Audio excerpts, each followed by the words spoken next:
guys, welcome back to my channel. Ngasi aine akhoi jen thonge padogi ngasi mukbang am tawge tawjabne do mayam jeng ngasi ai cha hingjang che ulakke mayam da sigana gi chak lei zare aduga ida iromam lei zare adum amin pi type chana be aduga siga chambut am lei zare ai chambut cham thong ne bako adum haidi cham thong mani dum chambut na haijare aduga sena nga lei zare khoi nga thong mani aduga sena jen thong mani do mayam ai sarage mayam su dum jengmina si mayam ai sawa hogot charge ko jang sa heirage bako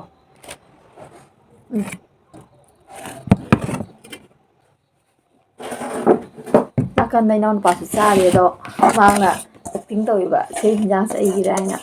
do ai su hai the jury mai camera da di jawning de ba ma do ni kai na dum tawi ni mai si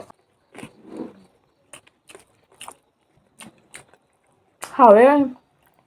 jen thong ba sa khoi ne don thong ba ne ba ko amna hawe ada nga thong ba si de tang de nga thong ba si no ma tawi ne ba ko nga thong ba ga jambu che ga irom ba se na ngari mama se jen cha da ba do na ma ki tongan hinjang to ba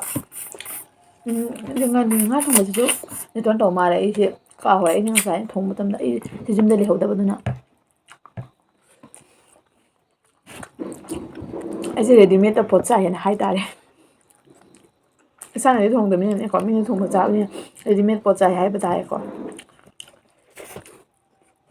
ro ma ju hao ro ma ju na mo sa lo hao ba 이런 것은 좀 작아로 더 이런 거네 봐. 좀 지도 나쁜 하는데 하위 해야 되고 좀 작아고 보채야 하위 봐. 그냥 안 오버던 거 벌써 하위 없나? 좀 작아야 돼.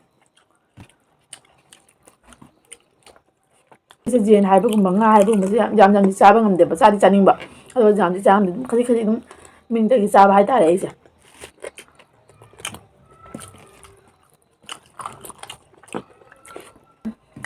뭐 나도 엄청 땅 같이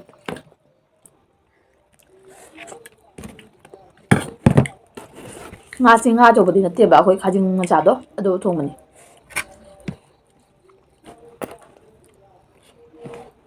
yo ka no hao ke kho hao ni oi khajing thong be cham lap do ma hao do lai bhaji gong ko thai do hao ya do sai te ro ma ma za ba ai so me pi ta hao ya kai no ne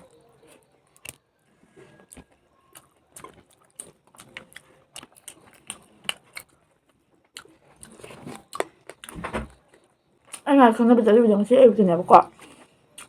bố tôi bây giờ thì ngày không có bây giờ thì hiện là nè rồi à một bằng sự khai đẹp rồi nè cái nào đó đi đâu thì mới thằng này chẳng nè nên ai đi anh ấy slow lazy person nè ba ông hiện tập biệt đã bắt đầu rồi đi tập rồi cho bắt đầu làm tập biệt ba đi thấy được chúng tập biệt hay ta đi xin rõ sao mình thấy gì xin đi hoàn thành glass rồi thấy gì mà tụi mình mà diện trái mình làm gì tao là coi học đồng khả năng là phải bạn chăm bút chỉ một cái tăng rồi á anh bây giờ sẽ là chăm bút chỉ đi tìm gắng chăm mẹ diện trái thì hay mà tụi mình không đi chơi coi trái à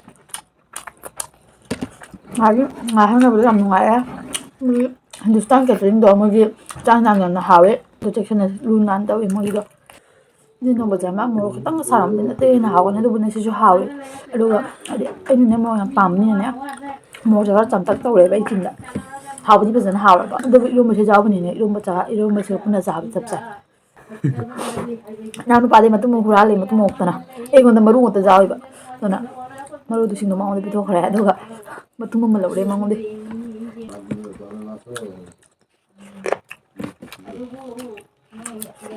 ai se wa di khara thok de ba don ne wa nga de tha tu ni me cha ri ni ai se introvert type ne ba ko na ba si thok ti le te unda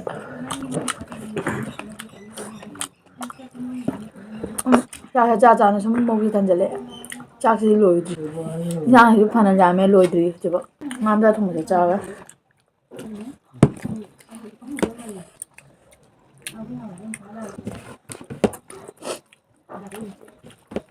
좀 짜자, tapi tapi 좀 작아래.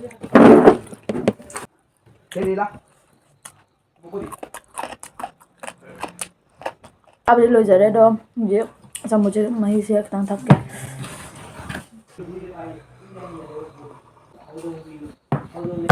ꯃꯌꯥꯝ ꯑꯩ ꯆꯥꯕ ꯂꯣꯏꯖꯔꯦ ꯍꯧꯖꯤꯛ ꯃꯌꯥꯝ ꯍꯧꯖꯤꯛ ꯑꯩ ꯚꯤꯗꯤꯑꯣꯁꯦ ꯁ꯭ꯋꯥꯏꯗ ꯂꯣꯏꯁꯤꯟꯖꯔꯒꯦ ꯑꯩꯗꯤ ꯆꯥꯕꯗꯤ ꯌꯦꯡꯉꯨ ꯃꯌꯥꯝ